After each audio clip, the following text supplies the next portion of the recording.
Assalamualaikum warahmatullahi wabarakatuh. Selamat pagi anak-anak semuanya. Pada kesempatan kali ini kita akan mempelajari tentang kinematika partikel. Namun sebelumnya kita harus tahu dulu apa itu kinematika.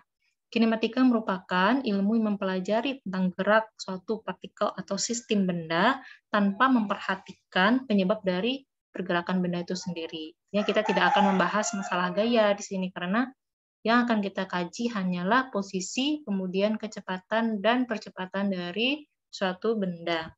Kita lihat yang pertama, posisi. Posisi merupakan lokasi partikel pada suatu kerangka acuan. Nah, artinya apa? Kita bisa menyatakan posisi suatu benda itu jika sudah dipastikan mana dia kerangka acuannya.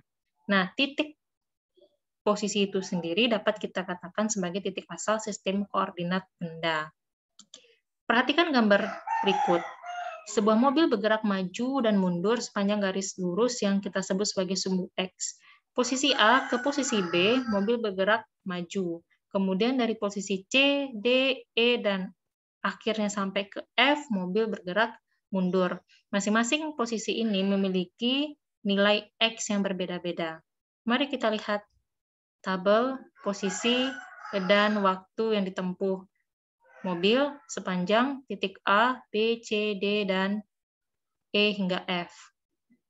Anda bisa lihat di posisi A, X-nya sama dengan 30, posisi B, X-nya sama dengan 52, posisi C, X-nya 38, D, X-nya sama dengan 0, posisi E sama dengan X sama dengan min 37, dan posisi F, X sama dengan min 53.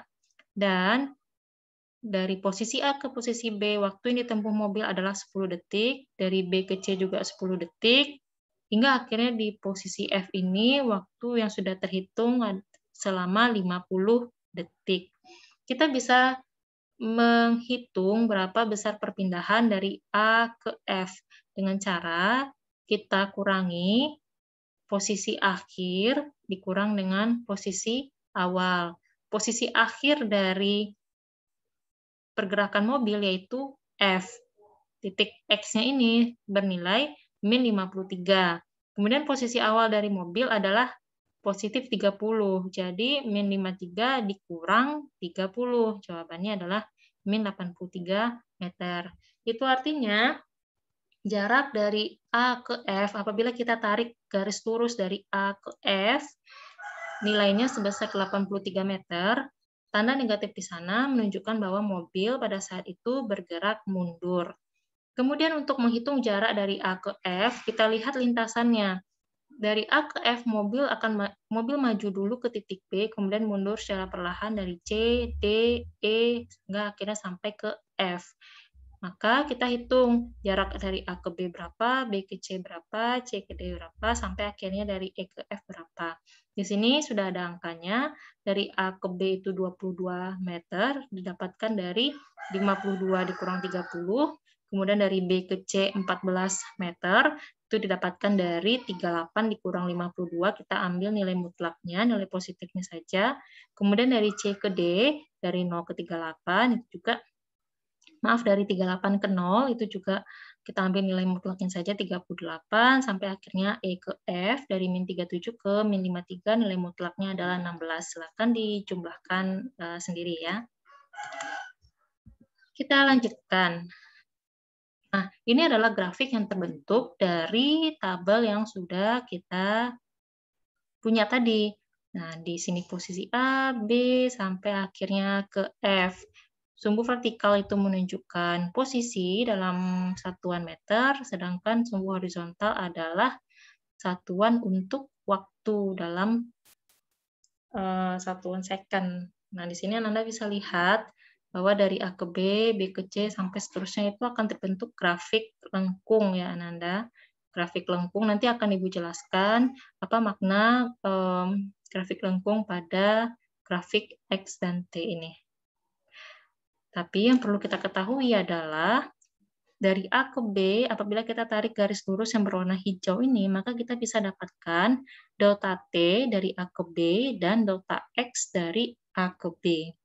Nah, nanti kemiringannya ini ya bisa kita temukan besaran yang lain. Tapi nanti di-keep dulu, kita lanjutkan dulu ke perpindahan dan jarak.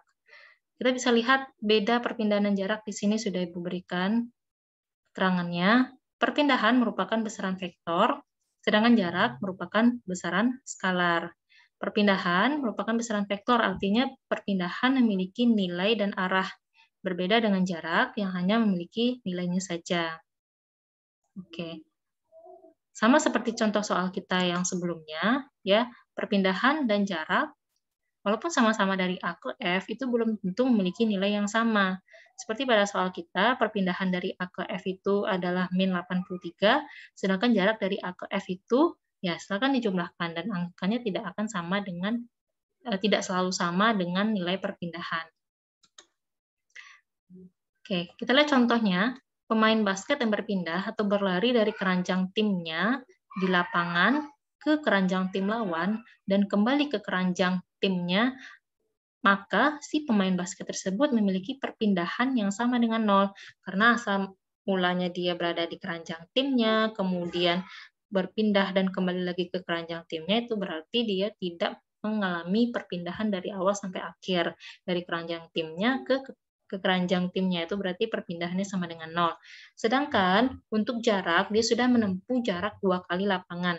Yang pertama dari keranjang timnya ke keranjang lawan, kemudian dari keranjang lawan ke keranjang timnya. Itu berarti dia menempuh jarak 2 kali lapangan. Oke, kita lanjutkan. Untuk kecepatan rata-rata dan kelajuan rata-rata, sama seperti kita membahas perpindahan dan jarak. Kecepatan dan kelajuan memiliki perbedaan pada jenis besarannya. Kecepatan rata-rata itu merupakan besaran vektor, dan kelajuan rata-rata merupakan besaran skalar. Ibu ingatkan kembali, besaran vektor adalah besaran yang memiliki nilai dan arah, sedangkan besaran skalar adalah besaran yang hanya memiliki nilai saja. Untuk persamaannya sama ya, V sama dengan delta X per delta T, namun di sini yang berbeda adalah bagaimana kita memaknai X itu. Untuk kecepatan rata-rata, delta X merupakan perpindahan, sedangkan untuk kelajuan, delta X merupakan jarak. Namun pada dasarnya, baik itu kecepatan maupun kelajuan, merupakan besaran panjang yang dibagi dengan besaran waktu. Sehingga satuan dari kecepatan dan kelajuan ini sama, yaitu meter per second. Di dalam fisika, kecepatan dan kelajuan itu berbeda. Ya, kalau kecepatan itu diistilahkan dengan velocity, sedangkan kelajuan itu diistilahkan dengan speed. Silakan dicari beda makna dua istilah ini. Nah, kita lihat contoh berikutnya. Misalnya nih, dari posisi A, benda bergerak ke posisi B dalam waktu 10 sekon, dan jarak dari A ke B itu adalah 5 meter. Kemudian dari posisi B, pindah lagi ke titik C, dengan jarak juga sama 5 meter, dan waktu tempuhnya 10 sekon. Berapakah kecepatan dan kelajuan rata-rata dari A, B, C, kemudian kembali lagi ke B? Nah, untuk jarak yang ditempuh, ya, dari A ke B 5 meter, B ke C 5 meter, C ke B 5 meter, berarti sudah ada 3 kali 5 meter, totalnya adalah 15 meter. Untuk perpindahan, benda berpindah dari A ke B, ke C, kembali lagi ke B. Artinya posisi akhir benda ada di B, posisi awalnya ada di A, otomatis jarak garis lurus, ya, kita tarik garis lurus dari A ke B itu adalah 5 meter saja, maka kita bikin di sini perpindahannya 5 meter. Untuk waktu tempuh, karena waktu merupakan besaran skalar, jadi kita totalkan semuanya dari A ke B 10 sekon, B ke C 10 sekon, C ke B 10 sekon, totalnya ada 30 sekon. Untuk kecepatan, sesuai dengan persamaan yang sudah dijelaskan sebelumnya, kecepatan itu perpindahan dibagi waktu, perpindahannya 5 meter, waktunya 30 sekon, didapatkan 5 bagi 30, 0,167 meter per sekon. Sedangkan untuk kelajuan, jarak dibagi waktu, jaraknya 15 meter, waktunya 30 sekon, itu berarti kelajuannya sebesar 0,5 meter per sekon. Oke. Kita lihat berikutnya percepatan. Percepatan merupakan besaran vektor ya, Anda semuanya. Nanti ada lagi besaran skalarnya, itu perlajuan. Nah, percepatan merupakan besarnya perubahan kecepatan tiap satuan waktu. Sedangkan kalau perlajuan berarti besarnya perubahan kelajuan tiap besaran waktu. Nah, di sini ada istilah VXF, artinya di sini kecepatan dalam arah sumbu X final akhir dikurang dengan VXI, I di sini adalah inisial awal. Jadi kecepatan akhir dikurang dengan kecepatan awal dibagi dengan waktu akhir dikurang dengan waktu awal.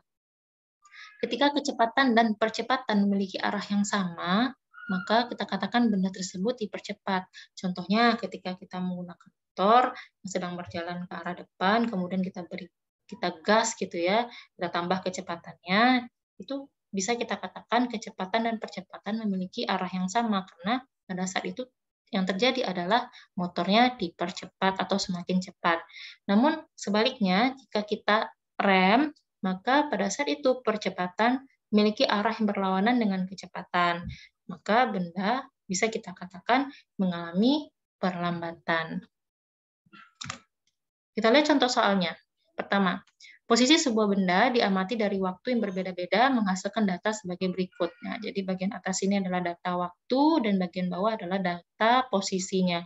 Dan setiap waktu memiliki posisi yang berbeda-beda. Anda bisa lihat ya, waktu dari waktunya sama dengan 0, X-nya sama dengan 0, waktunya sama dengan 3, X-nya sama dengan 20,7, dan waktunya sama dengan 5 sekon, X-nya sama dengan 57,5 meter. Carilah kecepatan rata-rata mobil tersebut pada detik kelima. Oke, pada detik kelima itu berarti kita menghitung dari detik ke-0 sampai detik kelima. Untuk yang inisialnya itu adalah 0, T sama dengan 0, X sama dengan 0. Kemudian untuk yang finalnya adalah T sama dengan 5 dan X sama dengan 57,5. Untuk mencari kecepatan rata-rata, kita bisa selisihkan jarak final, jarak akhir dikurang posisi akhir dikurang posisi awal dan waktu akhir dikurang posisi waktu awal, jadi 57,5 dikurang 0, ya ketika T sama dengan 0, X-nya juga sama dengan 0, kemudian T finalnya adalah 5 second dan T inisial, T awalnya sama dengan 0. Jadi 57,5 dibagi 5, dapatlah jawabannya 11,5 meter per second. Nah, bagaimana kalau misalnya kita ingin mencari kecepatan rata-rata pada detik ketiga, sama seperti dengan detik kelima. XF-nya sama dengan 20,7, XI-nya sama dengan 0, ya berarti 20,7 dikurang 0 sama dengan 20,7, dan waktunya dari 3, dari 0 ke 3, berarti 3 dikurang 0 sama dengan 3. 20,7 dibagi 3, dapatlah jawabannya 6,9 meter per sekon. Nah, jadi itu ya pembahasan singkat kita mengenai posisi, kecepatan, dan percepatan. Semoga Nanda bisa memahami apa yang sudah Ibu sampaikan. Kita lanjut ke video berikutnya.